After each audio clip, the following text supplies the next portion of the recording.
Penniless, and at the end of my supply of the drug which alone makes life endurable, I can bear the torture no longer, and shall cast myself from this garret window into the squalid street below.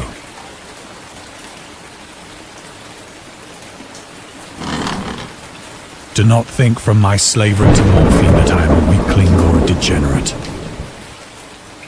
When you have read these hastily scrawled pages, you may guess, though never fully realize, why it is that I must have forgetfulness or death.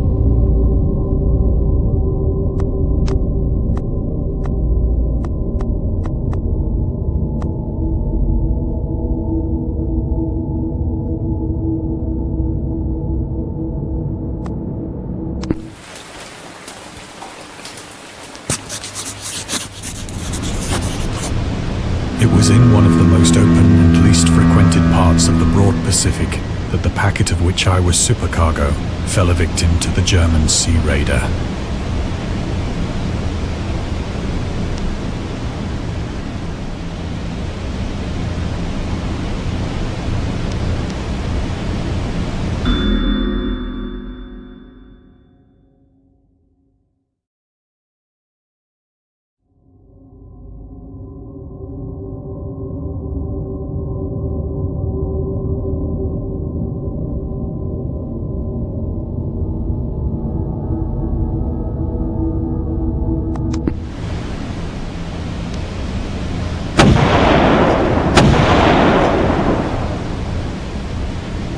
The Great War was then at its very beginning, and the ocean forces of the Hun had not completely sunk to their later degradation, so that our vessel was made a legitimate prize, whilst we of her crew were treated with all the fairness and consideration due us as naval prisoners.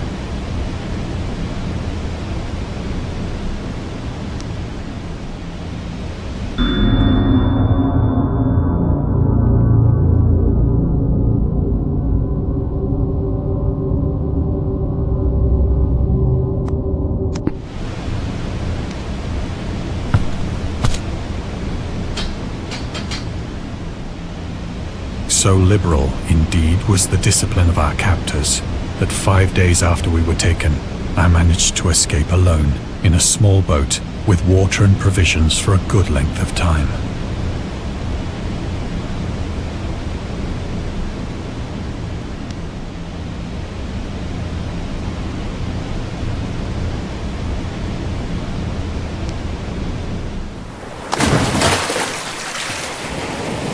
When I finally found myself adrift and free, I had but little idea of my surroundings.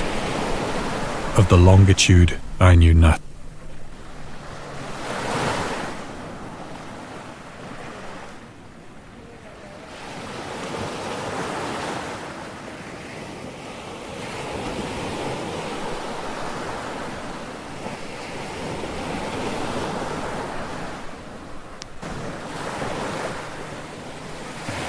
The weather kept fair, and for uncounted days I drifted aimlessly beneath the scorching sun, waiting either for some passing ship or to be cast on the shores of some habitable land.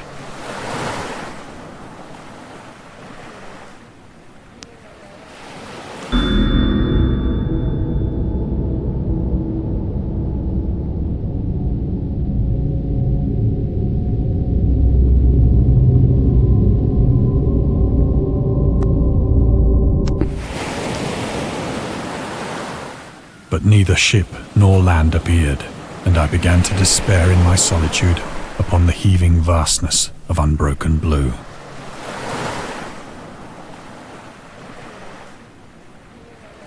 The change happened whilst I slept. Its details I shall never know, for my slumber though troubled and dream-infested, was continuous.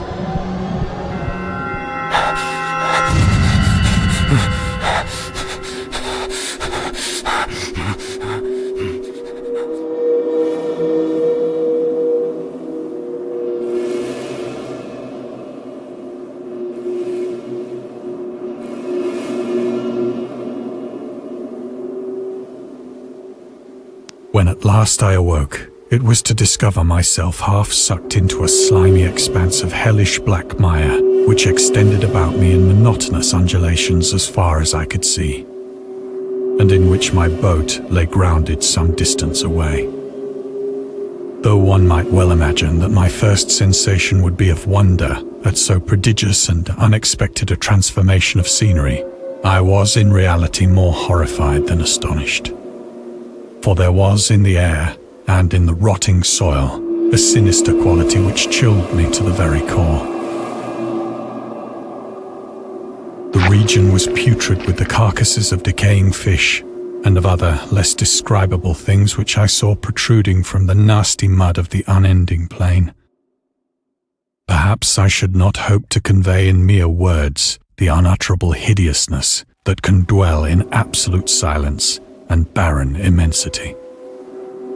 There was nothing within hearing and nothing in sight save a vast reach of black slime, yet the very completeness of the stillness and the homogeneity of the landscape oppressed me with a nauseating fear. The sun was blazing down from a sky which seemed to me almost black in its cloudless cruelty, as though reflecting the inky marsh beneath my feet.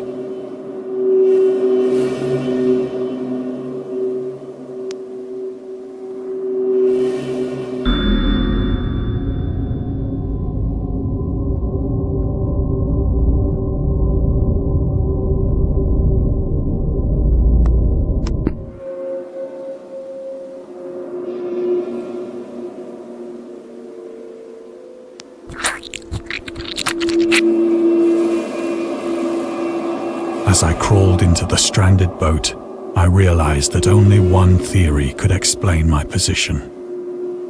Through some unprecedented volcanic upheaval, a portion of the ocean floor must have been thrown to the surface, exposing regions for which innumerable millions of years had lain hidden under unfathomable watery depths. So great was the extent of the new land which had risen beneath me that I could not detect the faintest noise of the surging ocean, straining my ears as I might. Nor were there any seafowl to prey upon the dead things.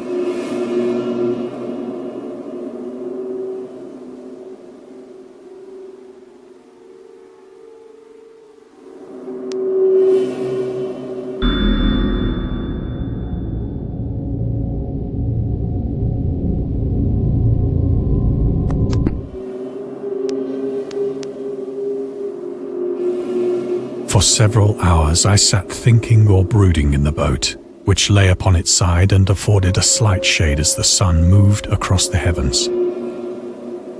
As the day progressed, the ground lost some of its stickiness and seemed likely to dry sufficiently for traveling purposes in a short time. That night I slept but little, and the next day I made for myself a pack containing food and water, preparatory to an overland journey in search of the vanished sea and possible rescue.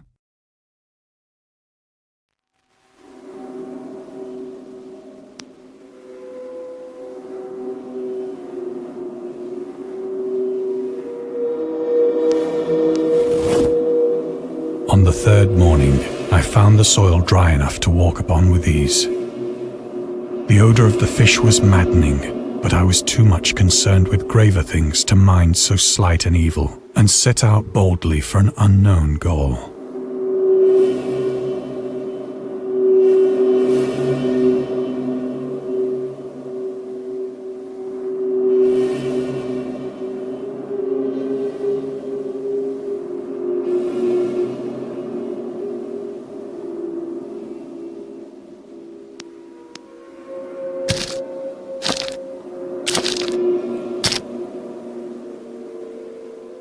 All day I forged steadily westward, guided by a faraway hummock which rose higher than any other elevation on the rolling desert.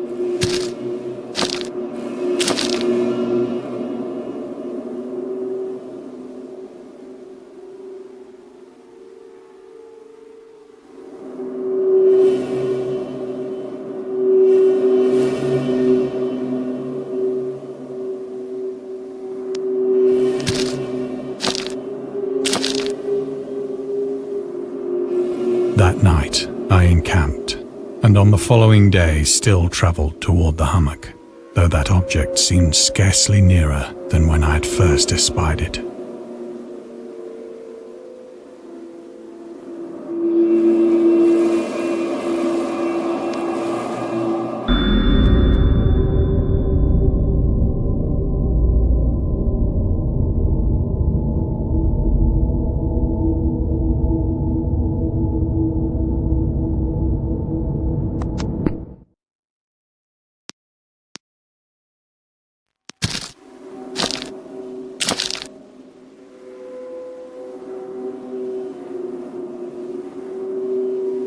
By the fourth evening, I attained the base of the mound, which turned out to be much higher than it had appeared from a distance.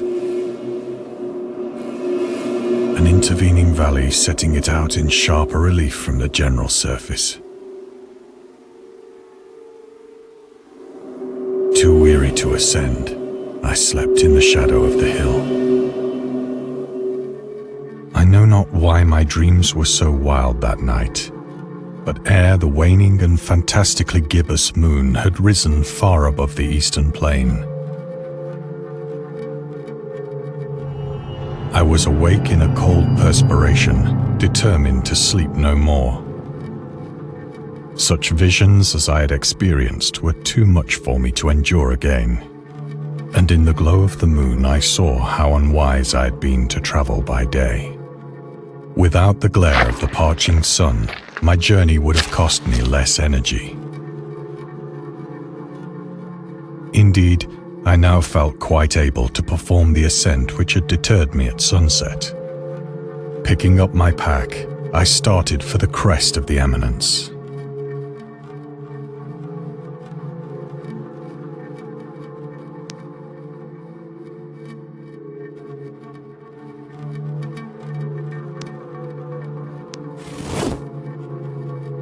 I have said that the unbroken monotony of the rolling plain was a source of vague horror to me. But I think my horror was greater when I gained the summit of the mound and looked down the other side into an immeasurable pit or canyon, whose black recesses the moon had not yet soared high enough to illumine. I felt myself on the edge of the world, peering over the rim into a fathomless chaos of eternal night. Through my terror ran curious reminiscences of Paradise Lost and of Satan's hideous climb through the unfashioned realms of darkness. As the moon climbed higher in the sky, I began to see that the slopes of the valley were not quite so perpendicular as I had imagined.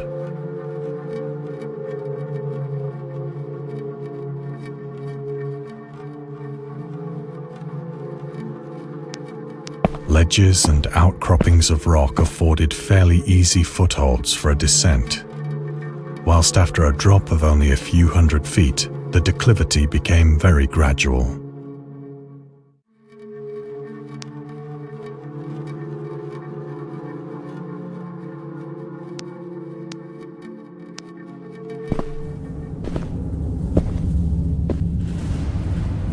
Urged on by an impulse which I cannot definitely analyze, I scrambled with difficulty down the rocks and stood on the gentler slope beneath.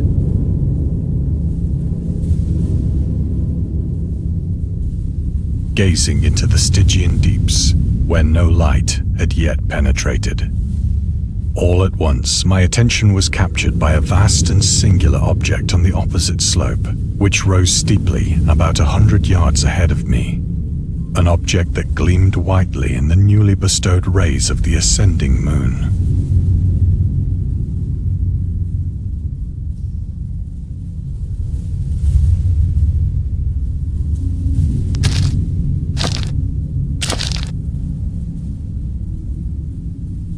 That it was merely a gigantic piece of stone, I soon assured myself. But I was conscious of a distinct impression that its contour and position were not altogether the work of nature.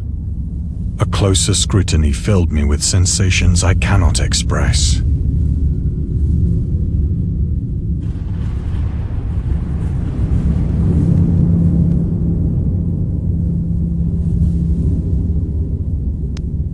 For despite its enormous magnitude, and its position in an abyss which had yawned at the bottom of the sea since the world was young, I perceived beyond a doubt that the strange object was a well-shaped monolith, whose massive bulk had known the workmanship and perhaps the worship of living and thinking creatures.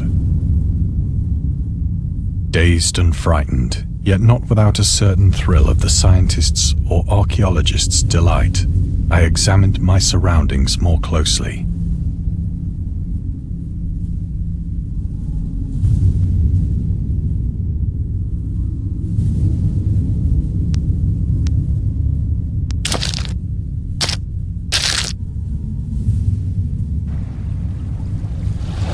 The moon, now near the zenith, shone weirdly and vividly above the towering steeps that hemmed in the chasm, revealed the fact that a far-flung body of water flowed at the bottom, winding out of sight in both directions and almost lapping my feet as I stood on the slope. Across the chasm, the wavelets washed the base of the cyclopean monolith, on whose surface I could now trace both inscriptions and crude sculptures.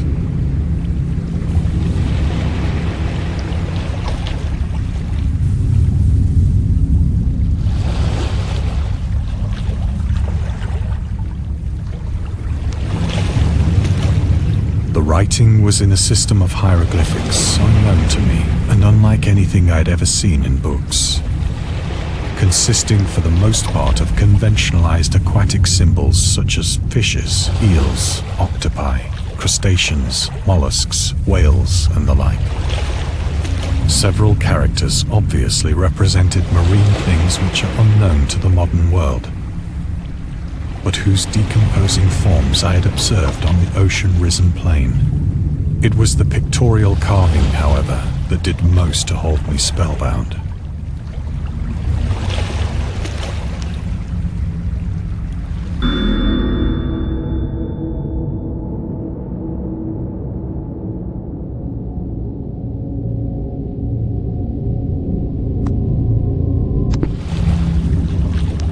Plainly visible across the intervening water on account of their enormous size were an array of bas-reliefs whose subjects would have excited the envy of a Doré.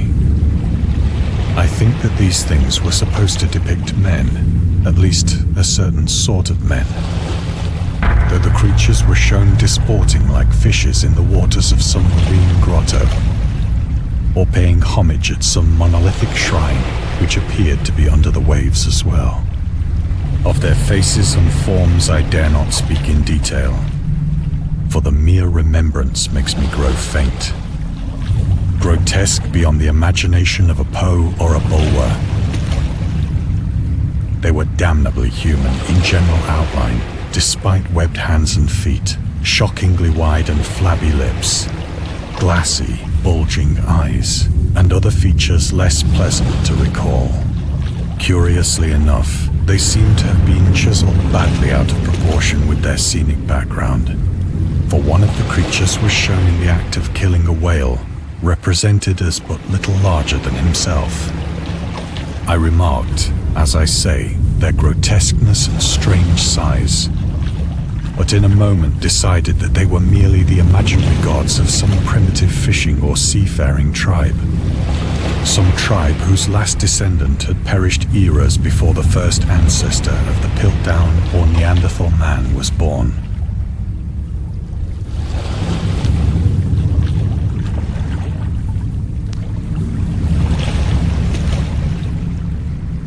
Awestruck at this unexpected glimpse into a past beyond the conception of the most daring anthropologist, I stood musing whilst the moon cast queer reflections on the silent channel before me. Then, suddenly, I saw it. With only a slight churning to mark its rise to the surface, the thing slid into view above the dark waters.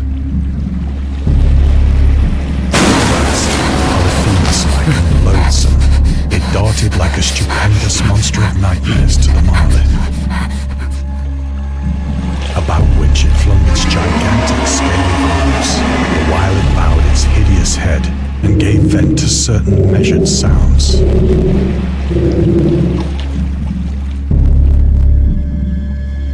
I think I went mad then. Of my frantic ascent of the sloping cliff and of my delirious journey back to the stranded boat, I remember little.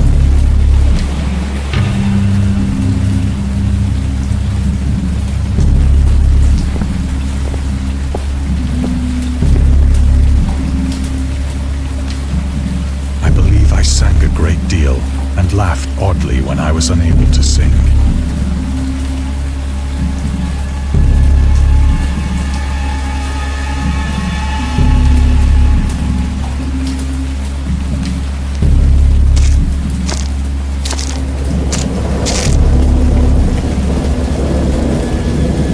I have indistinct recollections of a great storm sometime after I reached the boat. At any rate, I know that I heard peals of thunder and other tones which nature utters in her wildest moods.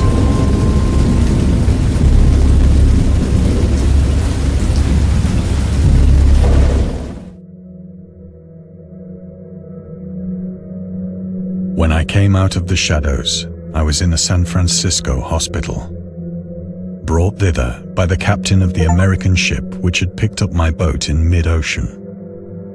In my delirium, I had said much, but found that my words had been given scant attention.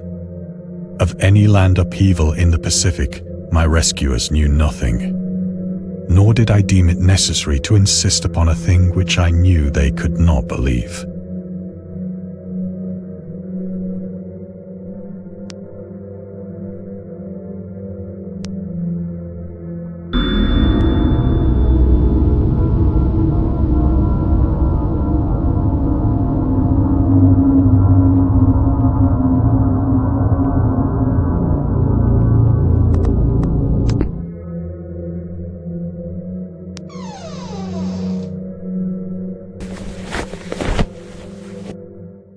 Once I sought out a celebrated ethnologist and amused him with peculiar questions regarding the ancient Philistine legend of Dagon, the fish god.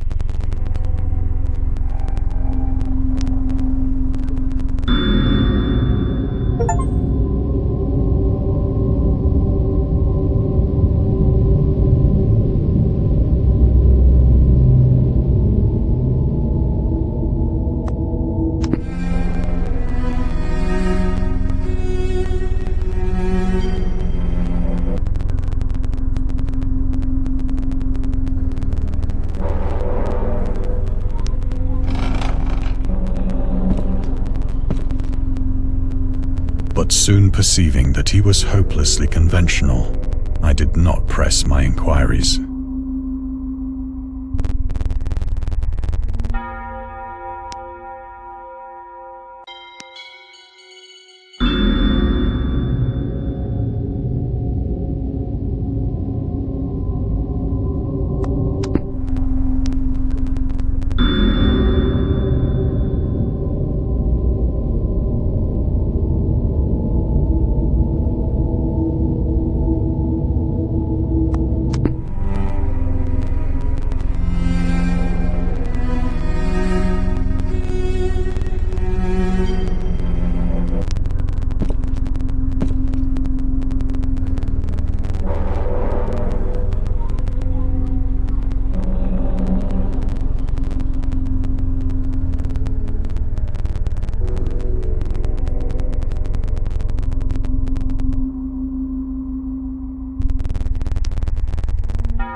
is at night, especially when the moon is gibbous and waning, that I see the thing.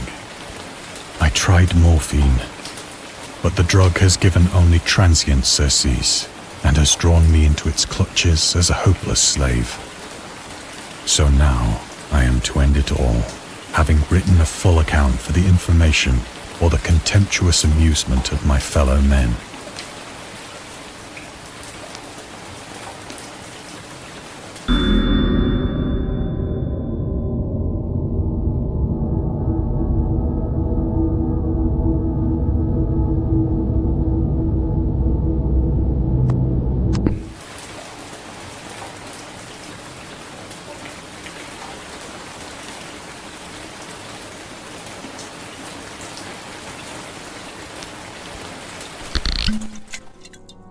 Often, I ask myself if it could not all have been a pure phantasm. A mere freak of fever as I lay sun-stricken and raving in the open boat after my escape from the German man-of-war. This I ask myself, but ever does there come before me a hideously vivid vision in reply. I cannot think of the deep sea without shuddering at the nameless things that may at this very moment be crawling and floundering on its slimy bed, worshipping their ancient stone idols and carving their own detestable likenesses on submarine obelisks of water-soaked granite.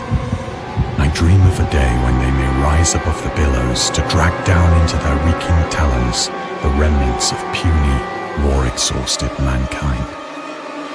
Of a day when the land shall sink and the dark ocean shall ascend amidst universal pandemonium.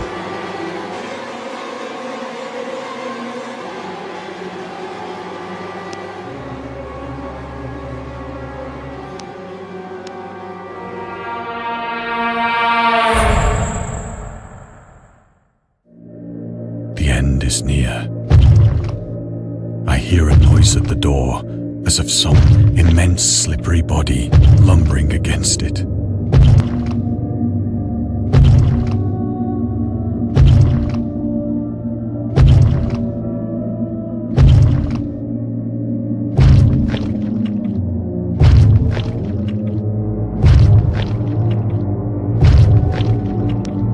It shall not find me.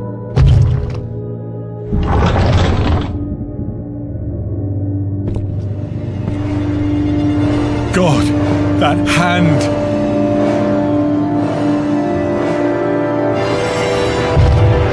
The window! The window!